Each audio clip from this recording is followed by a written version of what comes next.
While speaking at a joint press briefing, the two bodies emphasized the need for peace amongst Kenyans while electing their leaders.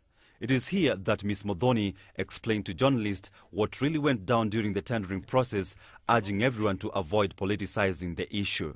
Sasa unajua watu wenye siasa, kuna wengine hata juzi katika komesa watu wanagojea, wanaharibu jina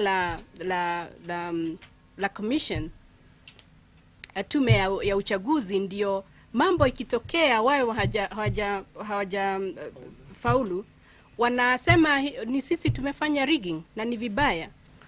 Wale wengine ni wenye biashara. Kila mtu katika hao walikuwa wameagiza kusupply hiyo teknolojia. Anaona akikosa kupata ni vibaya. Kwa hivyo anaweza kuenda analeta maneno mengi, ndio yule amefaulu asiende akapata hiyo contract. She said on close of tender on 26th of March this year, the commission had received a total of 29 bidders, and it followed due process to level down to 11 bidders, then to the final 4. A company called G4 Identity Solutions, which quoted the least price, had been recommended by the evaluation committee, but negative information was later on received about the company, and due process will be followed to find the way forward. Lakini hiyo mambo haijaisha. Kwa hivyo wale watu wanasema hiyo contract imepeanwa, wanasema vibaya kwa sababu hiyo kazi haijapeanwa, itapeanwa wakati hiyo kazi ya ukaguzi itaisha. Lakini tunaangalia kama hiyo inaweza kuisha wiki hii.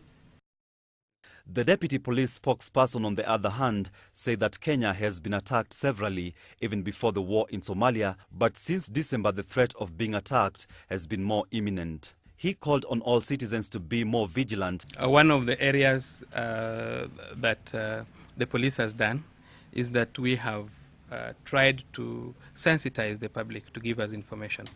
And truly, last week we are aware that somebody in Kitale gave us information.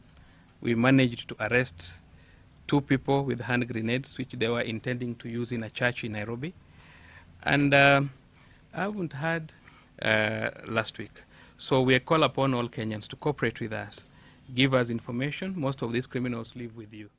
Mr. Owino also revealed that the police wanted to arrest the managing director of Shelter Afrique following claims by an employee that he had assaulted her, until they were informed by the Ministry of Foreign Affairs that there was an agreement between Shelter Afrique and Kenya back in 1983 that allowed for diplomatic immunity and other privileges, though not absolute, and therefore police had been advised by the same ministry to seek waiver of diplomatic immunity in order for prosecution to start, a process which has already started.